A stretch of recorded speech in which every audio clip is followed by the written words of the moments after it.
What's good? It's your boy Donnie and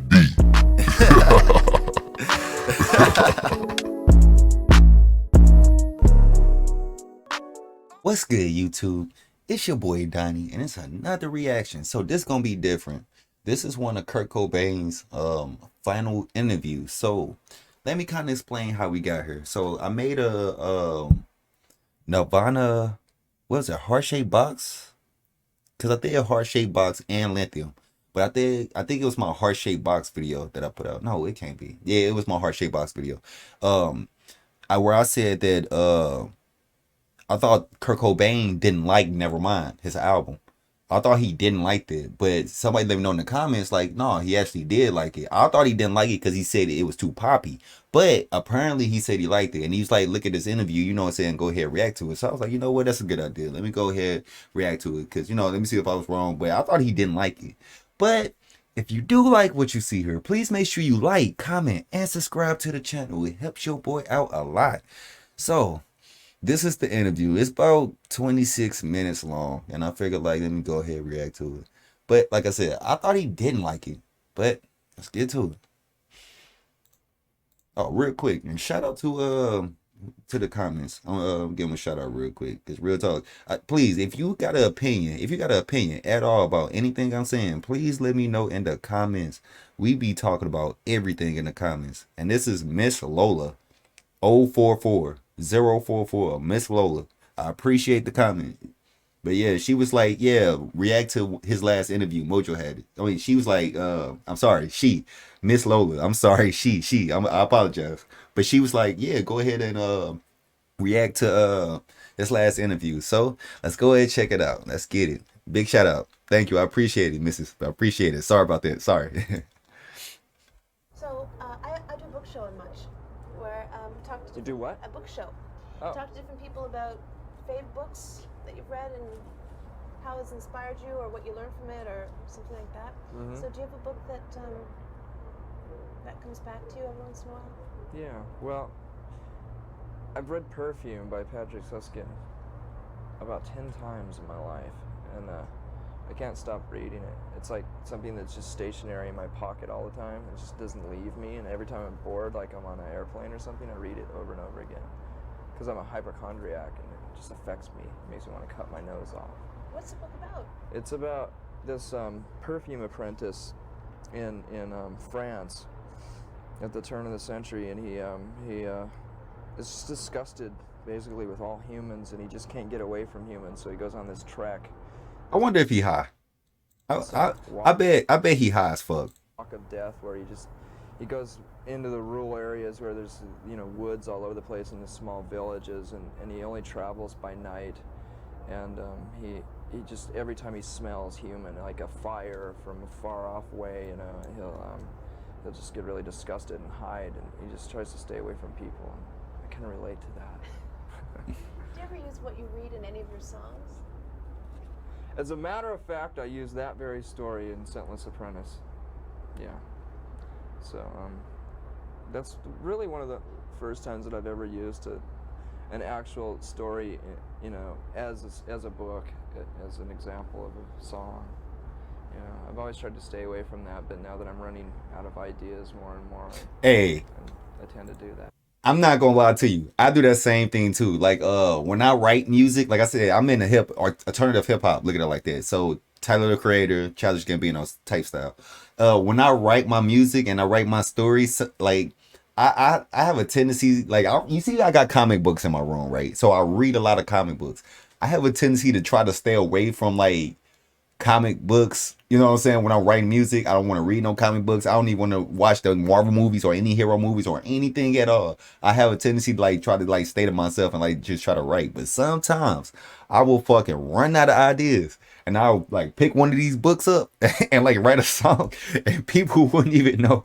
Is it hard when you spend your whole life doing the first few albums, and then suddenly everybody needs your attention? You have to do interviews, you have to travel around, and suddenly is it hard to come up with ideas? I don't know. I've just noticed that people expect more of a thematic angle with our music. You know, they always want to read into it. And before, I was just using pieces of poetry and just garbage, you know, just stuff that just would spew out of me at the time. And a lot of times when I write lyrics, it's just at the last Samer. second because I'm really lazy. So, and Nah, I ain't lazy. I find myself having to come up with explanations for it, you know. So I thought I'd, you know, prevent that this time and actually have an explanation for some of the songs at least. There's a lot of baby references in all the songs. I didn't think there would be, but you have like wombs, babies, baby's breath, baby throw up, Baby throw up? Baby, there's baby she's everywhere. lying. Is that this is obviously become a huge part of your life? It has been a part of my life before Courtney was even pregnant, though. I've always been just fascinated with medical texts and charts, and I guess I secretly want to be a doctor or something. I don't know. A doctor. Or a person that works in a cremation factory. I don't know. I've always liked anatomy. You know, ever since I was a little kid. You know, when I first got that little model of the Invisible Man, you know, or the Visible Man. It's just something I really like.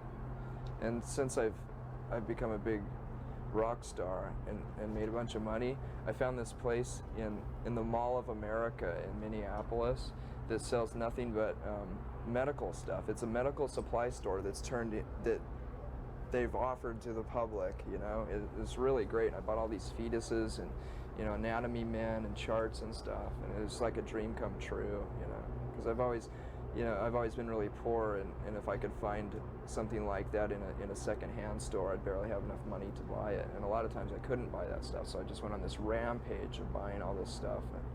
And I've used He that, fucking kind of weird. overused it, you know, for like pictures for the album, and I don't know. I just went overboard on it.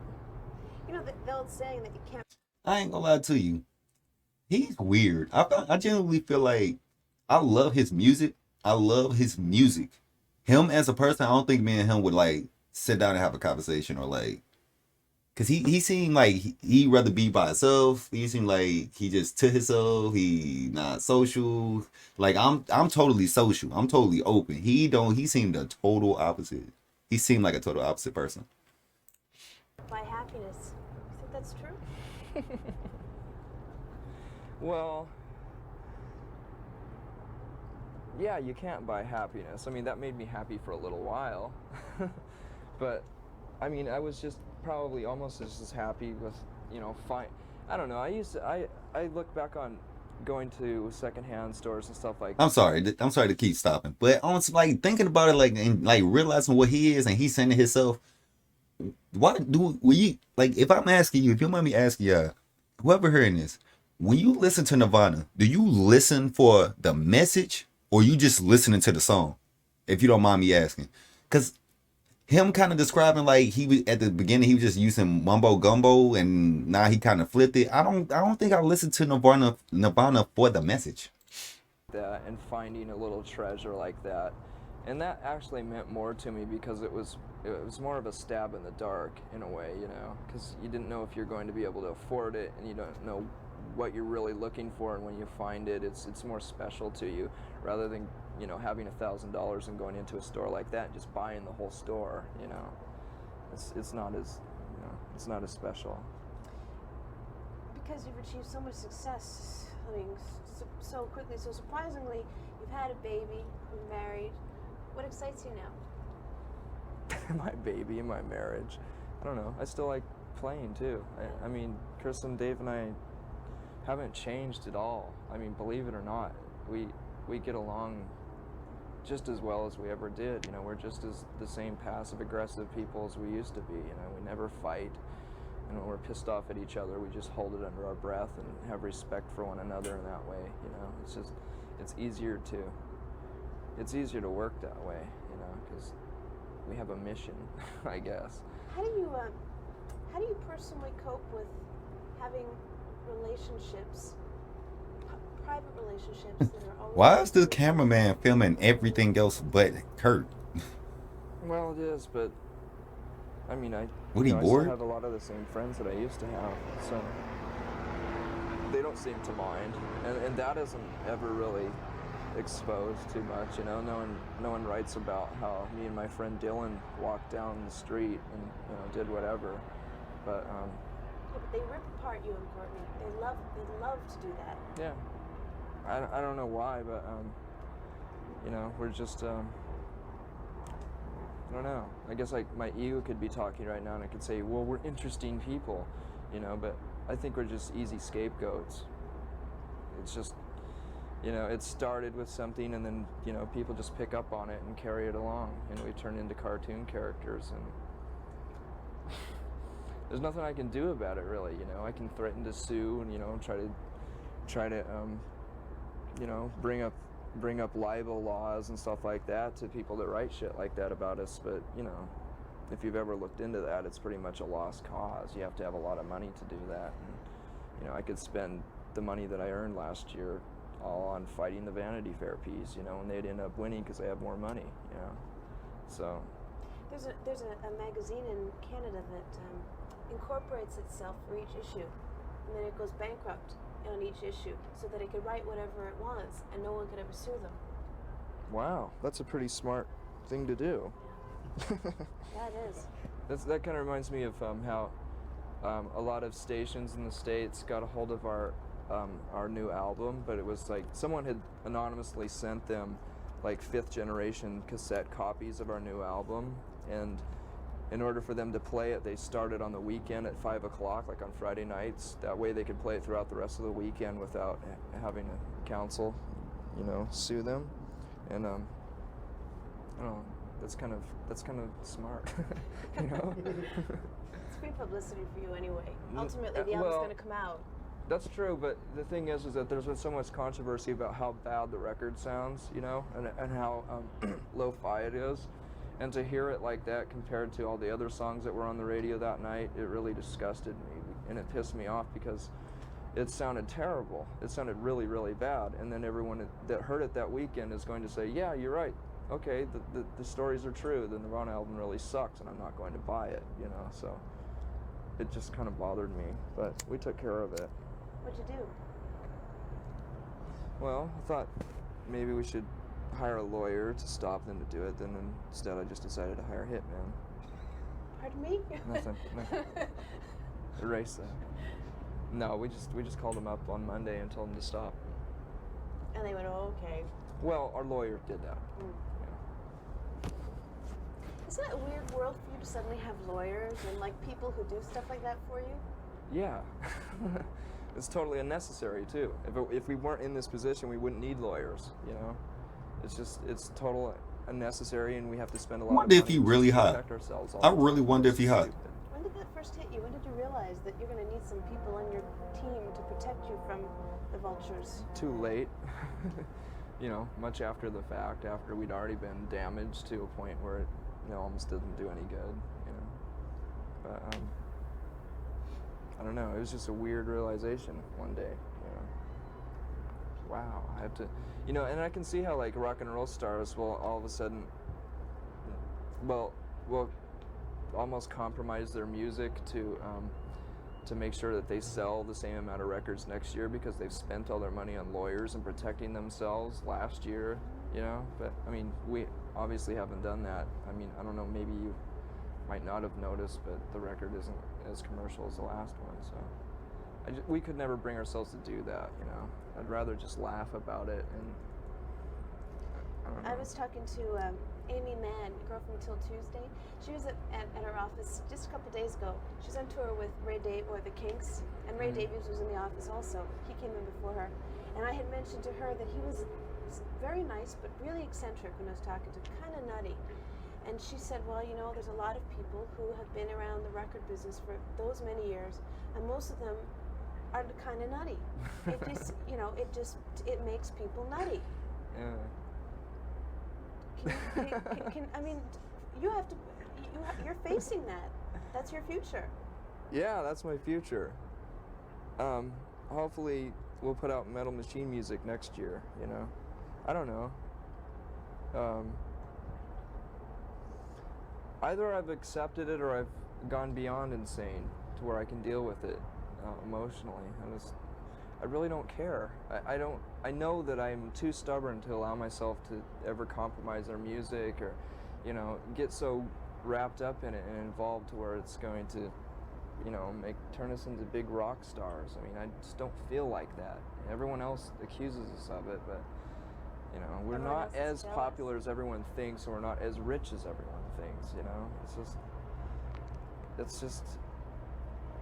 We've always had a good sense of humor. I don't think that's been translated very well, but we'd rather laugh about it. Ha ha ha. You know what really surprised me though is you're pretty bright, and your lyrics are, and just your whole stage persona is pretty angry, angst-ridden, frustrated. I mean, you see the world for what it is. Did you ever have second thoughts about bringing a child into the world the way Oh it is? yeah, absolutely. Yeah. I really can't describe what changed our attitude so fast. I think, I really was a lot more negative and angry and everything else a few years ago, but that had a lot to do with not having a mate, not having a steady girlfriend and stuff like that. So that was one of the main things that was bothering me, that I wouldn't admit at the time. So That's what bothered him. He didn't have a steady girlfriend. All this is over a girlfriend, bro. now that I've found that, the world seems a lot better for some reason. Over It really does change a girl. your attitude about. I ain't gonna lie. I do why I ain't gonna cap. I'm not gonna cap. Like I said, I love his music. Like, please understand, when it comes to Nirvana and Kurt Cobain, I always take the music side. Him as a person, I could honestly see like people that like hardcore rock, where they look at him as a pussy. Like, I promise you, I heard that before. If I was like somewhere and like there's like a rock, like we having a rock debate or whatever, and I bring up Nirvana, oh, Kurt Cobain, that pussy, like I would hear that shit, and it'd be from people that love '80s rock. Like, seriously, like, no bullshit. I've heard that and been through that. I mean, 4 years ago I would have said, the classic. But I can see where they come from, because it's like, it's this all of a girl, bro. Like, did he really, like, let me know if I'm wrong. Did he really just say, oh, well, life seemed better because now he have a girl? How dare someone bring a child into this life? It's completely a terrible way to go, and the world's going to explode any day and stuff like that. But once you fall in love, it's a bit different. I don't want to know about it. Stop. George and I are not in the best love situations right now, so we'll stop talking about that. We'll change the subject. What I want to talk to you about. I'm not boasting about it. It's just No, it's something nice. that's really, it's really nice weird. that you can talk about it. That you have something like that to talk about. It's nice. Can you hold this for a while? Do you mind? I really, I'm feeling a little weak. that this whole grunge thing, that this in quotations grunge, all I want to know is, where did the term come from? I have no idea. I think some of the rumors are that Jonathan Poneman said it one time sarcastically, and it just caught on. Who's that? He's one of the head honchos at Sub Pop Records. But, no one set out to market this music as that. That's what happens when the media catches on. They have to call it something. Yeah. I like it as much as new wave. I would have been proud to be a new waver, 15 years ago. Oh yeah, well, we were about the same age. I was into new wave, absolutely. Do you think you Me have too. some of the same? Is there anything the same between your music and new wave? I think so. Like what? Well, new wave was just a progression from punk rock and a mutation of punk rock, and it was more commercial, more palatable, It had, punk rock roots, and it was easier to swallow for the media and middle America and the middle of the world, and it's just, that's what I kind of think about our music. Are you worried about a Nirvana backlash? Hasn't that already been over with? Hasn't that already happened? I don't know. Sure. No. I don't know. Okay. What else I want to talk to you about? But we're getting more new wave as the days go by. I think we're going to reinvent new wave and bring back breakdancing. I'd really like to bring back new wave and breakdancing. meld it to something. I don't know. That's what our new music is sounding like. We're using a lot more effects boxes, and we haven't resorted to skinny ties, but I think our music's, this album's like the closing of the chapter of the formula we've been using. It's like grunge is really kind of boring for us. It's something we can't deny, and we're not going to stop playing the old songs live. Whoops. And but Don't smoke, you guys. our tastes are just changing so rapidly that we're really experimenting with a lot of stuff, and it might get too indulgent and be really embarrassing for the next album, but we can't put out another album, and this is just like the last chapter of 3-chord grunge music for us. And I wonder. it was an easy thing to do and a safe thing to do because we knew it's still popular, but we had to get it out of our systems. How come you are so nice, and you seem so comfortable with yourself? Something must have really happened in the last couple of years. Is it just falling in love? No. What happened? I've always been a nice guy. Maybe you were afraid to show it before. How's that? Well, what? I don't know. You've never met me before, I never met so. you before, but I know that other people who have had the opportunity to interview, and they said, oh, he hates doing interviews. He's not going to want to talk about anything. Well, Exactly. Everybody say that. This man hate interviews. He never seemed like where he at, he'd want to be there. He seemed difficult to work with. Well, whatever. Who knows? And you're just like exactly the opposite of God, I think he it high. just depends on what mood I'm in, really. Yeah, I'm kind of a moody person, and a lot of times when someone has had the chance to talk to me, I've probably been on tour, or I've probably gone through an exhaustive time where I've talked about myself for hours and hours, and this week I haven't had to talk about myself very much, so lucky probably me. more cooperative. I think one of the interesting things about Nirvana. Well, I ain't gonna cap. What's up with these lead singers just becoming divas, bruh? Every lead singer a diva. Axl Rose, Kurt Cobain. Why are they all like divas, bruh? Except for Kiss. Yeah. They just badass. You don't really talk about that much. Is that you're very concerned about sexism? I like that. That's good. So, how do you make people aware of that problem? Damn you, Kiss. By writing songs as blunt as Rape Me. Having to resort to doing something like that is almost embarrassing because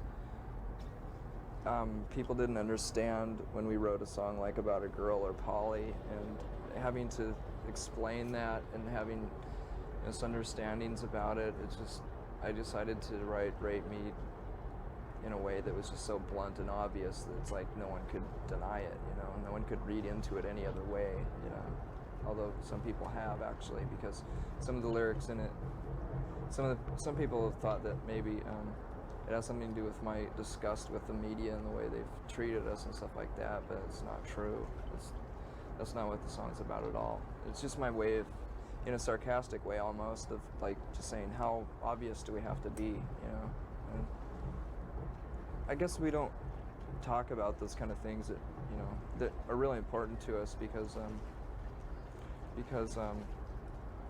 I don't want to be thought of as like nothing more than a PC band, I mean, we're entertainers. That's what music is, and so it's really hard to step over the lines. It's that you have so much power because that camera's on you, and you can use it. Yeah. I wouldn't be friends with him. We try to use our power. I mean, we really have been effective in certain ways, like being associated with this organization called FAIR, and I can't remember it right now because I have a mental block of exactly what it stands for, but it's something like I can't remember. but they're an organization who looks at the injustices that are they look at the details that surrounds certain issues and certain stories that have been reported in magazines and newspapers like USA Today, who tend to look over a lot of the facts, and they're pretty much a leftist organization that tries to protect people in certain areas, you know, and they supposedly try as hard as they can to, you know, to deliver the truth. And so, you know, we've done benefits like that for like No on 9 benefits to try to stop Portland's anti-gay laws that they were trying to pass, and we did a Bosnian benefit and stuff like that. And you know, it doesn't seem like much, but you know, we raised like $50,000 for the Bosnian rape victims, you know, and that's a lot more than we could have done griping about it and talking about it in interviews and like maybe putting out a fanzine. You know, there's nothing wrong with doing stuff like that, but you know, we're using the tools that we have, you know, and we're being effective as much as we can. But we still don't want to be too political at the same time, you know, because it's just kind of embarrassing to do that. Or, you know, you get a lot of ridicule for it. Yeah, but you're doing what you believe in, and that's the most important thing. Well, it's hard not to, you know. I mean, if you're put in this position, what are you going to do? You become a Republican or something? You know? Just to protect what you've earned, big deal. We're doing. Sorry, I have to change tape. Okay, and ask a couple more questions and then let you free. Okay. I am rolling. Okay. Is it all right to smoke on Canadian television? It's too late now. You're already out of sure. Do what you want. I've only had we're doing 3. a special on the Replacements, and I was just wondering if they had at all any influence on you as a songwriter, on the music you make. I kind of wish they did, because there's so many comparisons to us, you know. I have to be honest, I really didn't like the Replacements when I was into punk rock music. I listened to them, and I mean, I liked the sound of it, and I don't know if that, I think my appreciation for R.E.M. and the Beatles and stuff like that had more to do with it, because I really wasn't aware of Soul Asylum and the Replacements and those bands. I mean, I knew about them, and I actually saw them live and stuff, and I just didn't get it. I didn't like it that much. And can we have a comment, please, on... I'll wait till you light this one, because this is such an... What is your comment on Muzak being or being here at the capital of Muzak, being here in Seattle? Well, it's an obvious thing to happen, you know. Something that you'd expect. Oh, I thought you were talking about the Muzak this Muzak record that they put out of Grunge Light. Oh, the Grunge Light. Oh, what do you think of that? It's that great. Girl? Sure. It's an obvious thing to happen, you know. It's the last chapter on the book of grunge. But the Muzak capital, that's where, so this is the place where most Muzak comes from? I didn't even know that. I thought there was just, you know, one station here. Seattle is the capital of Muzak. Thanks for letting me know about that. You thought it was grunge? No. Oh, we were there, but they're not doing your songs. Bummer. They said it was too aggressive? It would make people too excited. Oh, well. We have some pretty songs too. God, that's really a bummer. That upsets me. But I don't know. Muzak, that's pretty neat. But they didn't like the Grunge Light album because the woman sent a copy to them. And Really? they didn't like it because it was too electronic, and they're into using real musicians. Oh yeah, I like that idea better too. Yeah. I liked it when Devo did their Muzak version of their songs. That was really neat. Did you ever hear that? That was nice. And I think they used real musicians for that. Did you get to hang out with them, Devo? Mm-mm. I know that you're a bit of a fan of theirs. No. Never met them. Did you get to meet anyone who would be like your hero? Anyone that you're real pleased that you got to meet? Yeah. That's kind of a positive side of being a rock and roll star. But no, actually I met Iggy Pop before we were rock and roll stars. And Iggy Pop is pretty much the only person that I've met that I really, really admire and like. And when you met him, were you pleased? yeah, it was a big excitement. I mean, it was great. I didn't ask him for an autograph. I tried not to bother him the way that I thought that I might be bothered. But I don't know. And then the other person is William Burroughs. I met him, and I actually got to put out a record with him. So Yeah, tell me about the record that you're doing with William Burroughs. Well, it's already out. It's just a 10-inch. It's just one story of his called The Priest They Called Him. And it was a long distance recording. He had recorded his version, and then I just played a bunch of guitar noises in the background, and they mixed it somewhere else, and it came out. And now we're talking about putting out a whole album. Wow. Yeah. Of him reading his work and you playing guitar underneath? Yeah, I think I'll play a bunch of instruments this time instead of just, fucking off like I did before. It was just a last minute thing where I just made a bunch of noise, but this time I'd like to kind of work on it. Maybe I'll do a music version. I'm sure William Burroughs would love that, a little bit of music. Let me just make sure I have all my questions asked, and this is one that Tori Amos, did you like the cover of Smiling? Well, it served a purpose because we used that as the opening. Before we came out, we'd play that song, and then we'd come out and dance to it, do a little bit of interpretive dancing to it. Yeah, it was nice. Yeah. The last thing I want to ask you about is, I'm not sure who in your band said it. It could have been you, could have been someone else, but someone being a little perturbed by your mainstream audience and wanting to just make music for your real fans. Well, a couple of years ago when we were making these bold negative statements about things like that, we were really confused, and we were scared. We were afraid that we would lose a lot of our audience that meant a lot to us, because they're people that we hopefully feel that we have a connection with, the college students and people in the underground. And I don't think we've lost them. I think they're still fans, so I'm not worried about it anymore. And I was at the time.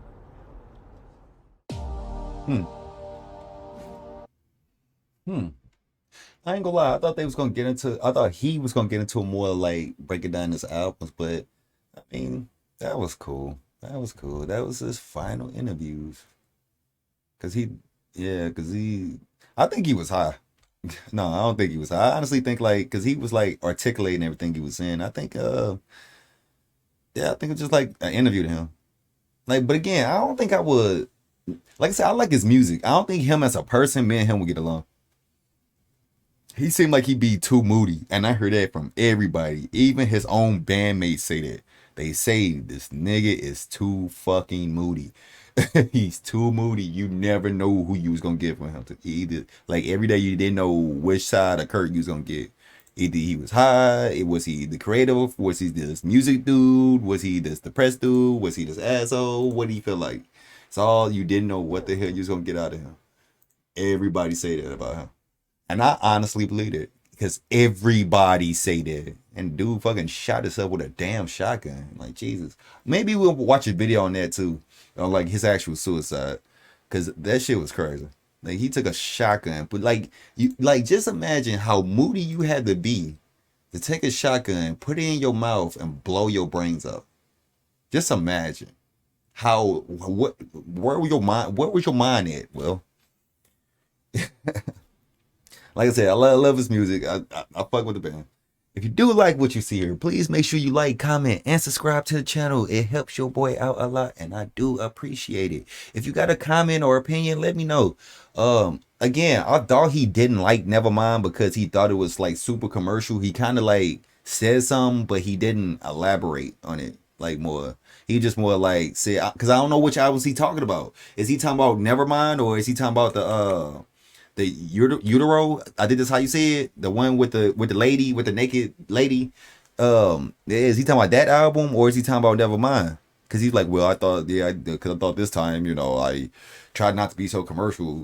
Something that's what I'm I get what he's saying, but again, I thought he didn't like Nevermind. That's what I thought. But if he liked it, he liked it. But that's gonna be the video. Yeah, your boy Donnie.